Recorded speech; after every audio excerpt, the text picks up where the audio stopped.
Saudara yang kekasih dalam nama Yesus, biarlah semua kita lapar dan haus akan kebenaran, lapar dan haus akan firman Tuhan, lapar dan haus akan kuasa Tuhan, lapar dan haus akan urapan Tuhan, lapar dan haus akan mujizat Tuhan, lapar dan haus akan hikmat daripada Tuhan. Oleh sebab itu saya minta saudara memiliki pikiran yang rohani. Tanpa pikiran yang rohani, saudara nggak bisa menangkap perkara-perkara rohani. Saudara tidak mengerti bagaimana mengerjakan pekerjaan Tuhan ini. Terlebih pada akhir zaman ini, Tuhan mau bekerja dengan sungguh-sungguh. Dan Tuhan hanya memakai orang yang sungguh-sungguh, yang sungguh-sungguh rohani.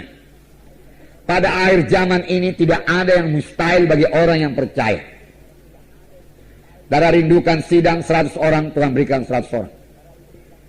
Jangan batasi kuasa Tuhan. Tapi apakah saudara rindu? Apakah saudara haus untuk itu?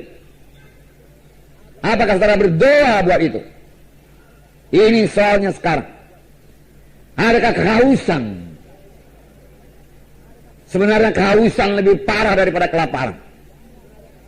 Memang firman Tuhan berkata, berbahagialah orang yang haus dan lapar, atau lapar dan haus akan kebenaran, karena mereka itu akan dipuaskan. Berbahagialah orang yang miskin di hadapan Tuhan. Siapa yang mengaku miskin, ya, mereka yang punya kerajaan sorga. Miskin perkara-perkara rohani, tapi jangan miskin tinggal miskin, saudaraku. Miskin itu membawa kita minta kuasa, minta urapan, minta jiwa-jiwa. Miskin pelayananku Tuhan, miskin sidangku Tuhan, miskin jiwa-jiwa, miskin kuasa, miskin urapan. Tetapi maunya kita jangan miskin secara rohani, amin. Saudaraku, sebab rohani nggak bisa dilikuidasi, kecuali kita sendiri yang melikuidasi diri kita. Kita sendiri yang nggak mau kaya rohani. Kita sendiri yang nggak ngejar perkara-perkara rohani, kita merasa puas. Tapi jangan, saudaraku, krisis rohani, saudaraku. Oleh sebab itu mari lapar dan haus akan perkara-perkara rohani. Firman Tuhan berkata, jikalau kamu mengasihi dunia ini, jikalau kamu memikirkan dunia ini, memikirkan materi dunia ini, ya, memikirkan kebesaran dunia ini, tidak ada padamu kasih Bapa.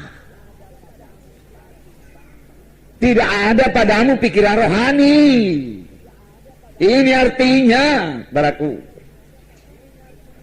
kejar dunia ini. Kejar dunia ini, saudaraku. Saudara, dunia pun tak dapat kalau kita mengejar dunia ini. Apalagi hamba-hamba Tuhan, saudaraku, kejar dunia, nggak akan dapat dunia. Tahu saudara mengapa nggak dapat, saudaraku? Karena firman Tuhan berkata, cari dahulu kerajaan Allah, baru dunia ditambahkan, amin. Nah, cari dahulu kerajaan Allah, lalu dunia ditambahkan.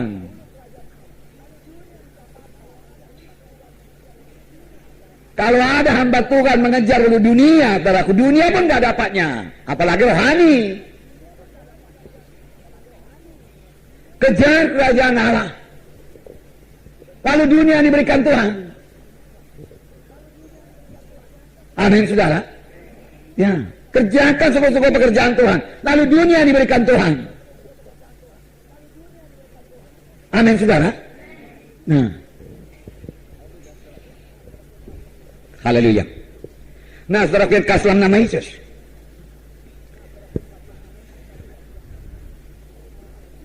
Kita melihat sidang pertama, bagaimana lahirnya gereja. Gereja lahir dengan kuasa, amin. Gereja lahir dengan kuasa dan berjalan dengan kuasa dan akan diangkat dengan kuasa. Dan hanya gereja yang berkuasa, gereja yang menang, gereja yang suci yang diangkat Tuhan. Amin. Dan pada akhir zaman seperti ini, tanda-tanda akhir zaman, pada hari-hari terakhir, firman Tuhan bicara mengenai hari-hari terakhir. Amin, saudaraku. Hari-hari terakhir, ini sudah hari-hari terakhir, saudaraku.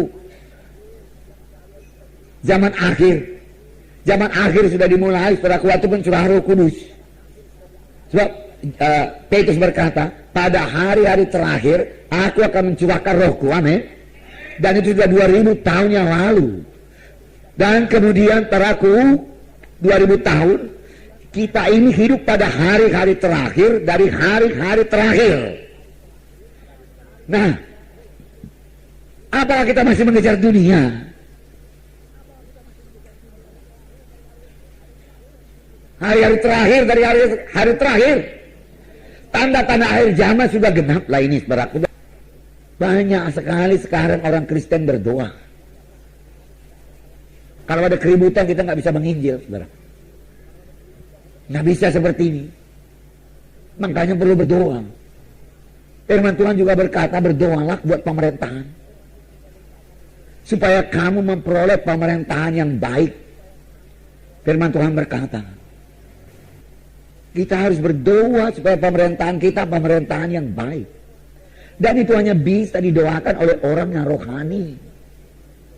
Kalau saudara nggak rohani, saudara nggak berdoa buat itu.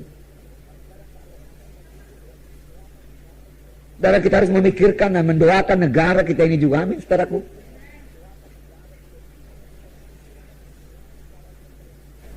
Tetapi saya mau mengatakan pada saudara, belum terlambat kalau kita ini semua orang-orang rohani. Amin.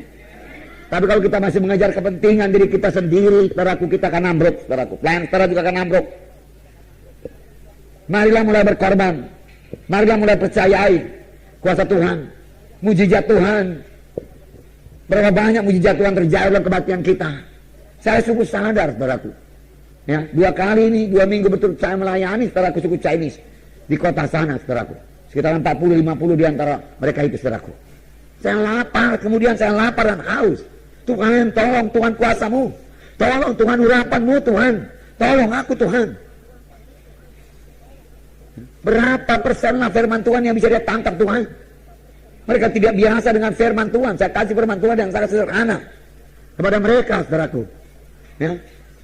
Oleh sebab saya berdoa, saya pikir pun tidak semua bisa dia tangkap firman Tuhan itu. Tapi saya berdoa, Tuhan, siapa yang saya letakkan tangan dalam nama Yesus, dia mesti mengalami kuasamu, Tuhan, di dalam nama Yesus. Aku rindu kuasamu, aku rindu urapanmu. Tidak bisa tidak, Tuhan, saya katakan. Saya berdoa, beberapa jam saya berdoa, baru saya berangkat, saudaraku. Nah, begitu caranya, saudaraku. Doakan lagi dalam nama Yesus, sembuhkan Tuhan dalam nama Yesus. Maju lagi satu ibu-ibu ke depan, saudaraku. Lalu, saudaraku, ibu ini saya tanya, mau apa ibu? Oh, dia bilang, saya mau doa, mohon urapan Tuhan untuk bersaksi. Saya belum pernah dengar, saudaraku, sepanjang melayani demikian, saudaraku. Begitu bersemangat dia bersaksi. Nah, makanya minggu depan ini, saudaraku, ya, akan lebih banyak lagi jiwa-jiwa baru. Amin, saudara.